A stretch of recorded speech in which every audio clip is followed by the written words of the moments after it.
Bonjour à vous, donc aujourd'hui nous allons reprendre et terminer normalement notre étude donc de Jérémie chapitre 1 de 1 à 10. Nous allons étudier le 10e verset, donc normalement nous devrions terminer aujourd'hui. Je vous avais dit la fois précédente que les mots que nous allions étudier aujourd'hui avaient énormément de force et de puissance. Et ce que nous allons étudier va nous servir pour le combat spirituel. Et c'est une manière, Dieu a donné à Jérémie la manière de combattre, la manière d'intervenir. J'ai presque envie de dire dans toute situation. Il y a un schéma, il y a une façon de faire et Dieu a prévenu ses enfants au travers de ce verset. Jérémie 1,10. Regarde, je t'établis aujourd'hui sur les nations et sur les royaumes, pour que tu arraches et que tu abattes, pour que tu ruines et que tu détruises, pour que tu bâtisses et que tu plantes. Nous allons étudier donc quelques mots et nous allons commencer par le mot arracher, qui se dit en hébreu natash. Il signifie aussi retirer, expulser, déraciner, renverser, détruire, tarir, déchirer, exterminer. Si l'on prend les 3 premiers mots de la définition, nous voyons et nous constatons que ce mot arracher signifie prendre quelque chose, le retirer de là où il est et l'expulser hors d'eux. Et le mot dit aussi déraciner. Donc vraiment, c'est dans le sens, on va chercher au plus profond. Donc quand il s'agit du domaine spirituel, c'est aller rechercher les sources spirituelles les plus profondes pour les déraciner, les arracher. Et ce mot signifie aussi expulser. On les met le plus loin possible, en dehors des limites. Il y a une limite et nous on va mettre en dehors des limites. Il est très intéressant ce mot pour cela. Il signifie aussi détruire, tarir, déchirer, exterminer. Détruire, renverser, j'ai oublié renverser, nous le reverrons après. Mais tarir, ça signifie quoi? Ça signifie assécher quelque chose, assécher un terrain. Là, on va parler d'une situation qui est alimentée par quelque chose de spirituel. Je prends un exemple. Vous êtes en pleine conversation avec quelqu'un et là, quelque chose va être dit qui va provoquer, entre guillemets, une colère. Et dans ce genre de situation, l'un va dire quelque chose, l'autre va renchérir et ainsi de suite. Et souvent, malheureusement, ça monte en puissance. Un enfant de Dieu a la puissance d'assécher immédiatement cette conversation. C'est vraiment, on stoppe complètement.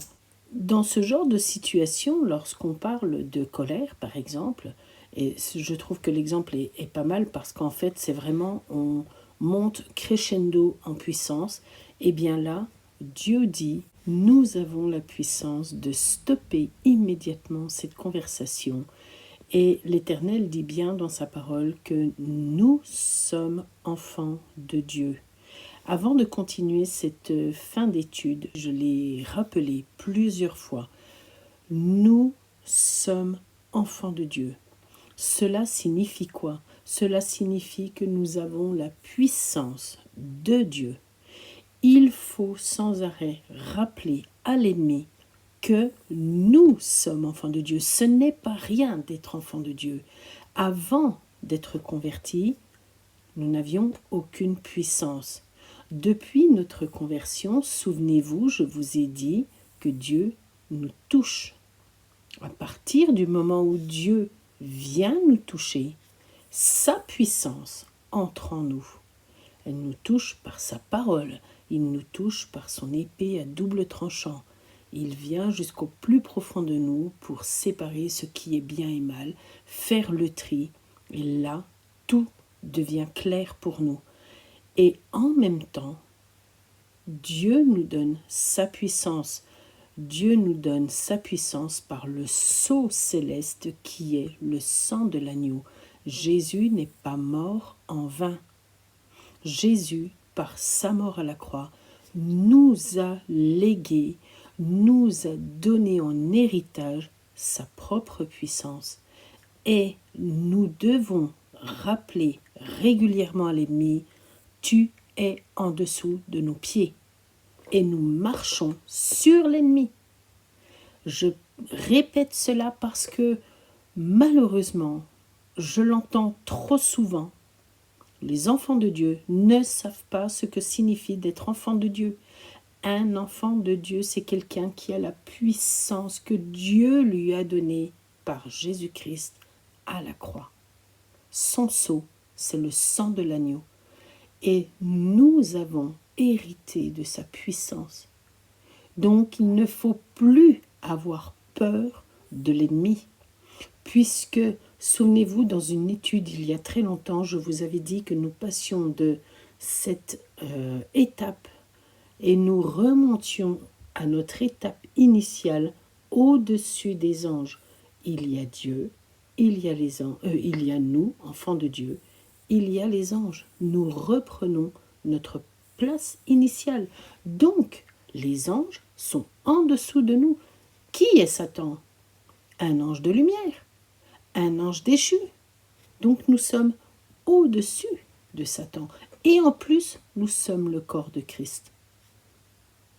Entendez bien cela. Et là, dans ce passage, Dieu dit à Jérémie, tu as la puissance d'arracher. Je t'ai établi pour que tu arraches. Tu prends la racine au plus profond, tu la retires, tu l'expulses, tu taris, c'est-à-dire tu assèches la puissance de l'ennemi qui est là et qui essaye d'alimenter et encore, tu l'assèches au nom de Jésus. Pour Jérémie, ce n'était pas au nom de Jésus. Pour nous, c'est au nom de Jésus, parce que c'est vraiment cette puissance que Dieu nous a donnée. Continuons ensemble. Vous voyez que sur l'image, j'ai mis du côté droit, donc ou plutôt au centre de l'image, le mot renverser et le mot détruire. Très sincèrement, j'ai oublié de les enlever sur la partie gauche. Pourquoi je les ai mis au milieu? Vous allez le voir tout de suite. Parce que nous allons étudier le mot suivant, qui est le mot abattre. Dieu dit pour que tu arraches et pour que tu abattes. Et ce mot, donc natats, signifie aussi briser, jeter à bas, vaincre, corrompre. Et puis, ce mot aussi, donc natats, signifie aussi renverser et détruire. C'est pour cela que sur la diapo, je les ai mis au milieu, parce que les deux mots, natash et natats, signifient les deux renverser et détruire. Natats signifie briser, jeter, rompre. Briser et rompre, c'est fort. C'est-à-dire que lorsque nous réalisons que l'ennemi est en train de mettre en place quelque chose, au moment où nous le réalisons, nous pouvons dire au nom de Jésus, je brise complètement les chaînes, je romps les liens que l'ennemi est en train de mettre en place. Vous pouvez vous retrouver invité chez quelqu'un et là, à côté de vous, se trouve une personne qui est en train de vous parler, et au bout d'un certain temps, vous vous dites, mais qu'est-ce qu'elle raconte? C'est un peu comme si cette personne, d'une certaine façon, était en train de tisser des liens, bien évidemment, de mauvais liens. Elle est en train de les tisser. Et là, vous vous sentez un peu mal à l'aise par rapport à cette conversation. Au fond de vous, vous criez à Dieu et vous dites au nom de Jésus, je brise, je romps ces liens que cette personne est en train de mettre en place. Bien sûr, ce n'est pas elle, c'est l'ennemi qui se sert d'elle pour pouvoir tisser des liens et nous bloquer. Et là, au nom de Jésus, stop, je brise, je romps ces liens, je brise les chaînes que l'ennemi est en train de mettre en place. Nous pouvons le faire. Nous sommes dans une situation où nous devons intercéder pour quelqu'un. Dans nos groupes de prière, nous le savons, il y a des personnes qui ont besoin soit pour la santé, soit pour des délivrances, souvent des personnes qui sont en détresse, des personnes qui sont angoissées, ou toute autre situation. Et parfois, ces situations que vivent ces personnes sont liées à des chaînes qui ont été mises en place par l'ennemi. Et lorsqu'on se rend compte de cela, lorsque le Saint-Esprit nous parle, il vient nous dire, là, il y a une chaîne qu'il faut briser. La parole dit que la parole est comme un roc qui brise, comme un marteau qui brise. Donc, au nom de Jésus, nous brisons ce que l'ennemi a fait. Et là, nous pouvons intercéder pour la personne et briser les liens et les chaînes qui ont enfermé cette personne dans une situation soit de maladie, soit de détresse, soit d'angoisse ou autre. Il faut entendre cela. Nous avons le pouvoir de le faire. Et j'ai toujours pour habitude de dire, si nous ne le faisons pas, qui le fera? C'est ce que nous sommes venus faire sur terre. C'est notre mission. Aller partout le monde. Et Dieu nous place. Il a dit à ses disciples, vous irez guérir des malades, délivrer des personnes. C'est écrit, c'est écrit. Notre sœur Judith ce matin nous a rappelé dans un verset, voici les miracles qui accompagneront ceux qui auront cru.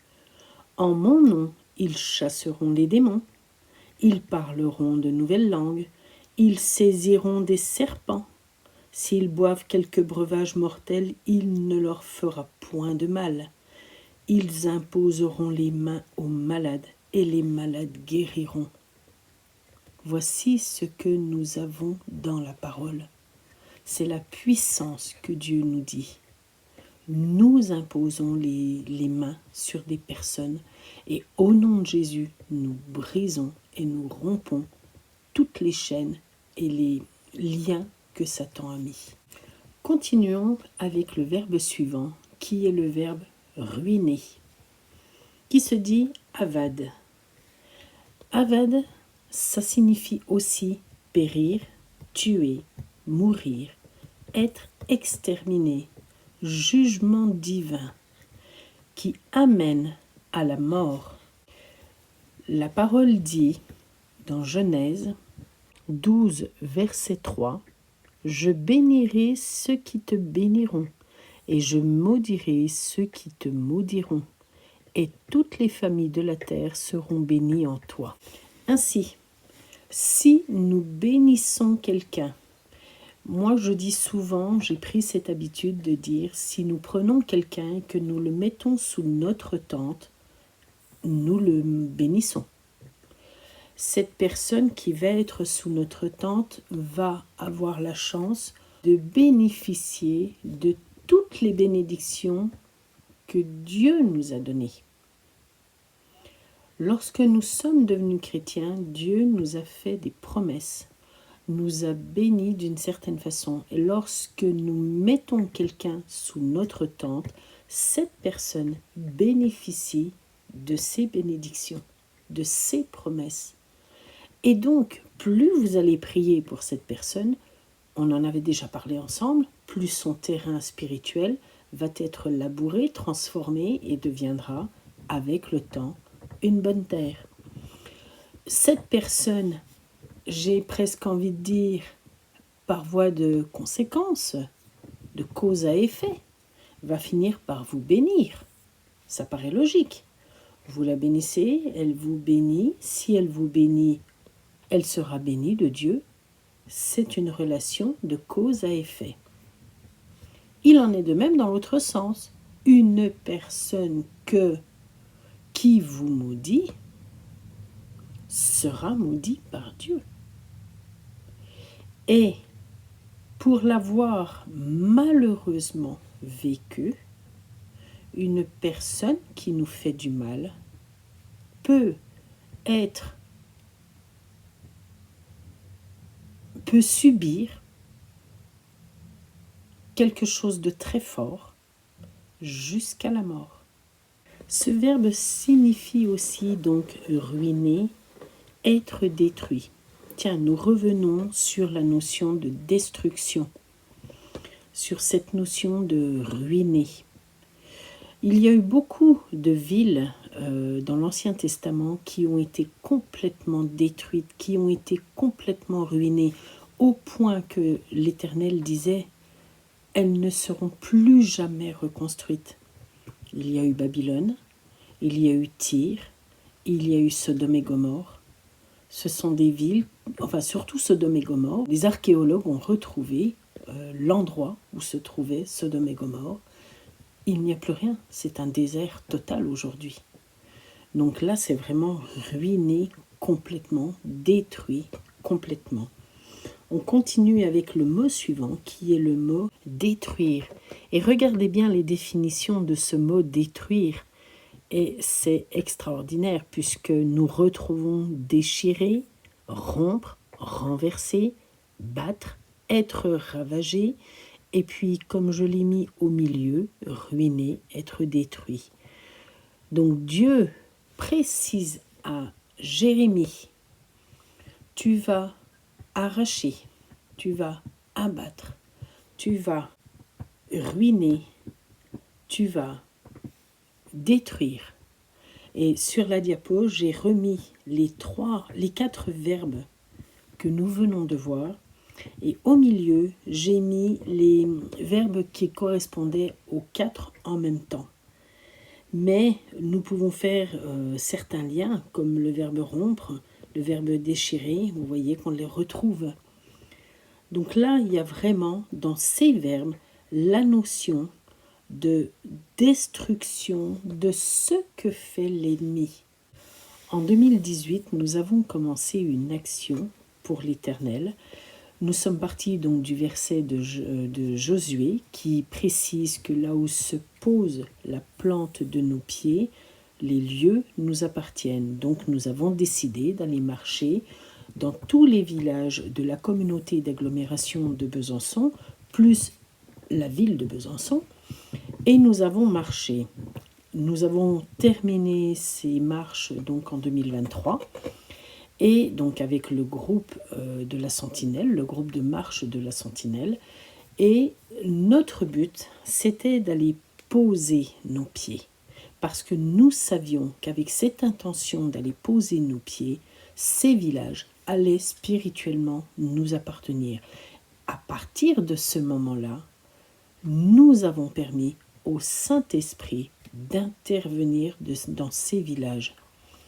Les prières qui sont montées, puisque il nous arrivait parfois de prier de ci, de là, pour telle ou telle chose, tel ou tel endroit, toutes les prières que nous avons mises en place, que nous avons faites pour les villages, ont permis la destruction de tout ce que l'ennemi avait fait dans les rues et dans les habitations. Maintenant, nous savons que le Saint-Esprit est en train d'œuvrer dans tous ces villages et dans la ville de Besançon, évidemment. C'est très important. C'est une action qui a été faite. Vous pouvez le faire là où vous êtes. Vous pouvez aller marcher et, au nom de Jésus, récupérer ce qui a été volé et récupérer le terrain spirituel afin que l'Esprit de Dieu puisse intervenir, afin que tout ce que l'ennemi a mis en place soit détruit. Et vraiment, ce que Dieu a dit à Jérémie, c'est exactement ça. il lui a dit, je t'ai établi sur les nations, afin que tu abattes, que tu ruines, que tu détruises, que tu assèches. Et s'il le faut, il faut tuer spirituellement, évidemment. Il faut vraiment briser tout ce que l'ennemi a fait. C'est notre travail. Nous avons ce devoir d'aller combattre.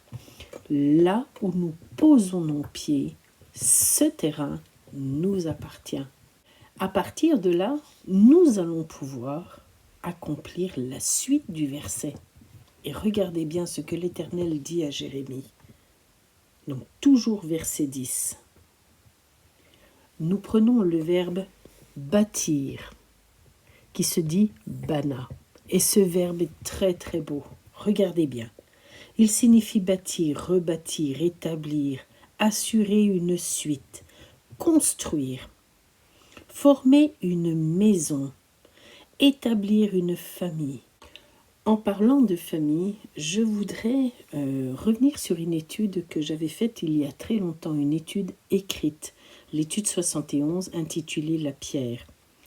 Nous avions pris le verset Luc 19, 40. Et il répondit, je vous le dis, s'ils se taisent, les pierres crieront. Le mot pierre se dit ébène. Il se décompose de la façon suivante. Ave, qui signifie le père, ben, qui signifie le fils. La pierre contient en elle Dieu le Père, Jésus le Fils. Si nous relisons le verset ci-dessus, nous comprenons l'importance et la puissance qui existe dans ce verset. Le mot bana a donné comme mot principal le mot ben, qui signifie le fils. C'est ce que nous venons de voir. Le mot ébène signifie la pierre, le mot bana signifie construire, bâtir, et le mot ben signifie le fils. Donc là, lorsque le mot dit bâtir, établir une famille, on construit donc une famille. Il y a le sens et la notion de construire, construire physiquement, construire matériellement. Si je reprends par exemple l'histoire de mon village, ou enfin des villages où nous sommes allés marcher, nous avons détruit ce que l'ennemi a fait, mais dans la prière, dans le secret de notre chambre, nous fermons la porte et nous prions. Là, nous construisons. Et qu'est-ce que nous construisons? À la fois physiquement, nous allons permettre à des choses qui se transforment dans les villages, et spirituellement, nous allons construire des familles spirituelles. Bien sûr, à vue d'œil, comme ça, nous ne voyons rien. La parole dit, la foi vient de ce que l'on entend vient de la parole de Dieu. La parole de Dieu dit quoi? Si vous demandez, vous recevrez. Croyez que vous avez déjà reçu. Si nous avons marché dans les villages et que nous avons prié pour que les choses que l'ennemi a faites, soient détruites, ensuite, nous prions pour que des familles spirituelles se construisent. Nous ne le voyons pas, mais nous l'avons demandé à Dieu. Ainsi, nous savons que nous avons déjà les choses. Croyez que vous avez déjà reçu. Donc à partir du moment où vous priez pour que des familles spirituelles se construisent, Bana, Ben et Ben, tout ceci est lié, on construit. Lorsque nous sommes dans la prière, dans le secret, dans notre chambre, Matthieu 6, nous prions et le combat se fait là, dans le secret de notre chambre. Et là, nous savons que nous avons déjà reçu. Donc nous savons que dans ces villages, les différents villages où nous sommes allés marcher, Dieu est en train de mettre en place des familles spirituelles. Nous ne le voyons pas, mais nous le savons, puisque la parole le dit.